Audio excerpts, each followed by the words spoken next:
My heart can't handle this much. The ping. It's getting softer, Arkady said suddenly. Don't you think? I can't tell. It is. He switched on the props. And with the whir of the motors, the signal definitely seemed quieter. He turned into the wind, and the dirigible bounced wildly.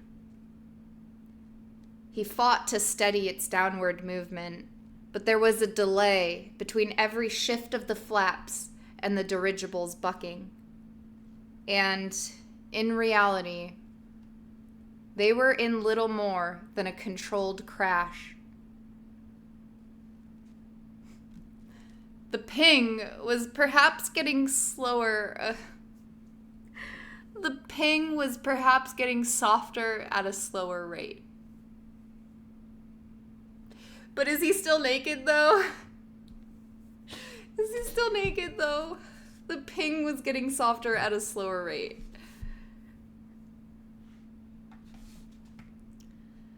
When the altimeter indicated that they were low enough to drop the anchor, they did so. And after an anxious bit of drifting, it caught and held. They dropped all the anchors they had and pulled the Arrowhead down on the lines. Then Nadia suited up and climbed into the sling and winched down.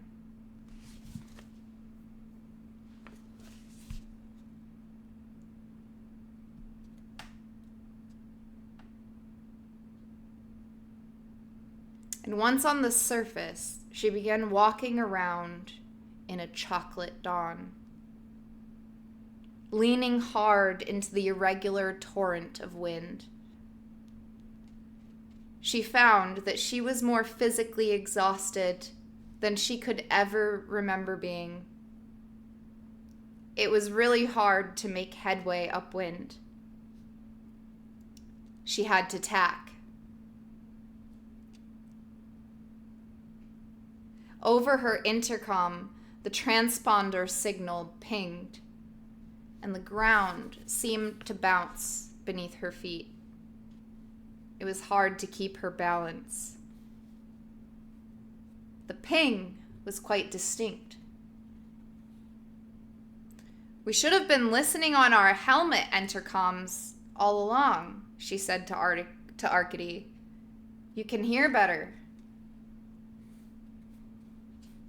A gust knocked her over. She got up and shuffled slowly along, letting out nylon line behind her, adjusting her course as she followed the volume of the pings. The ground flowed underfoot when she could see it. Visibility was actually down to a meter or less, at least in the thickest gusts. Then it would clear a touch, and brown jets of dust would flash by, sheet after sheet, moving at an awesome speed. The wind buffeted her as hard as anything she had ever felt on Earth, or harder. It was painful work to keep her balance, a constant physical effort. While inside a thick, blinding cloud, she nearly shuffled right into one of the transponders, standing there like a fat fence post. "Hey!" she shouted. "What's wrong?" "Nothing. I scared myself running into the road mark." "You found it!" "Yeah." She felt her exhaustion run down into her hands and feet. She sat on the ground for a minute and then stood again. It was too cold to sit. Her ghost finger hurt. She took up the nylon line and returned blindly to the dirigible, feeling she had wandered into the ancient myth and was following the only thread out of the labyrinth.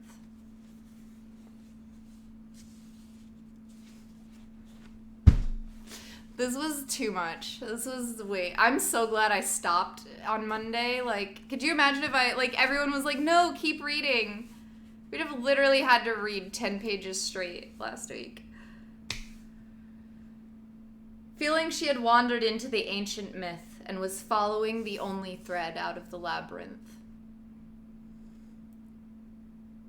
During their rover trip south, blind in the flying dust, word came crackling over the radio that UNOMA had just approved and funded the establishment of 3 follow-up colonies. Each would consist of 500 people, all from countries not represented in the first 100.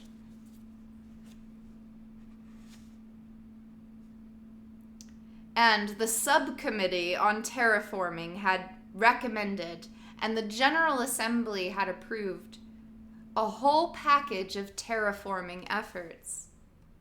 Among them, the distribution on the surface. Of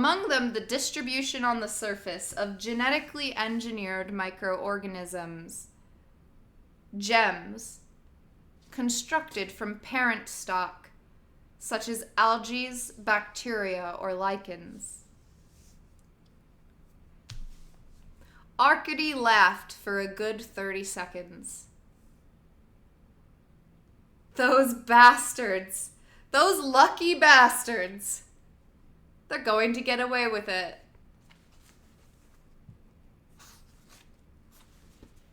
The end. There's no more. There's nothing left to read. I handled it all. Good job. Thank you. Thank you, chat. Thank you, viewer. They're gonna get away with it. Okay, next will be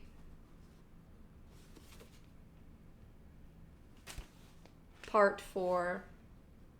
Homesick.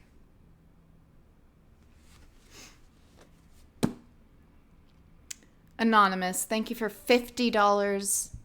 Woo, they made it. I wrote this before the chapter ended because I knew they would make it. Exactly.